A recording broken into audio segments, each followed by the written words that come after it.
ang kuwit ng balat sa akin. Lahat ay ipagsapalaran sa mga at talagang pinagmulan. Kaya nag-magic ng saga. Good morning and welcome sa aking munting channel na itaon naman na pumunta nga itong grupo nga ni Edwin na mga nagbebenta ng ipinagbabawal na gamot at dito nga nila narinig at nakita na makipaglaban nga itong si Santino dito nga kay Tisoy at dito ay nagkipagpustahan pa sila pero si Edwin at ang isa niyang kasama ay kay Santino sila pumusta ng halagang 10,000 at hindi naman sila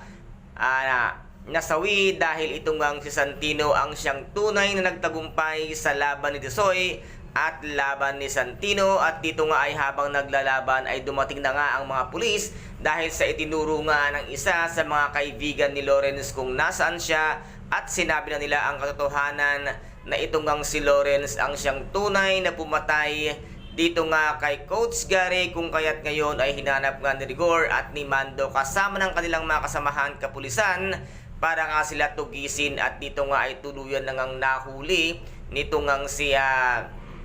Rigor, itong ngang si Lawrence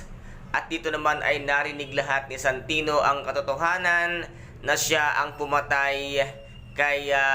Coach Gary ay ito nga si Lawrence kung kaya't dito nga ay lalabas na sana ng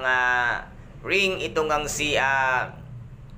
Santino ngunit maaabutan siya ng kanyang tatay Rigor. At ano kaya ngayon ang gagawin ni Rigor? Ngayong muli na naman niyang makikita sa mga ipinagbabawal or delinquenting lugar itong ang Santino at wala nga ding kalam-alam itong si Rigor kung ano ang tama at eksaktong ginawa nga itong si Santino sa loob nga ng ipinagbabawal lugar at ng ring na tinatawag nilang matira ang matibay, buhay or patay kang lalabas sa loob nga ng ring. Kaya dito, ano kaya ngayon ang siyang gagawin ni Rigor?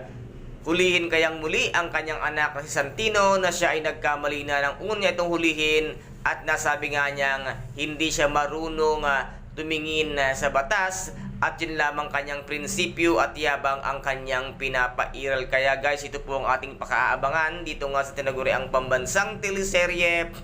FPJs, ang Batang Quiapo. At kung nagustuhan po ninyo ang aking videos for today, paki-subscribe na lamang po ng aking channel, paki-like and share para maging update kayo sa lahat ng gagawin kong videos. Maraming salamat po. Ingat, God bless, and bye-bye!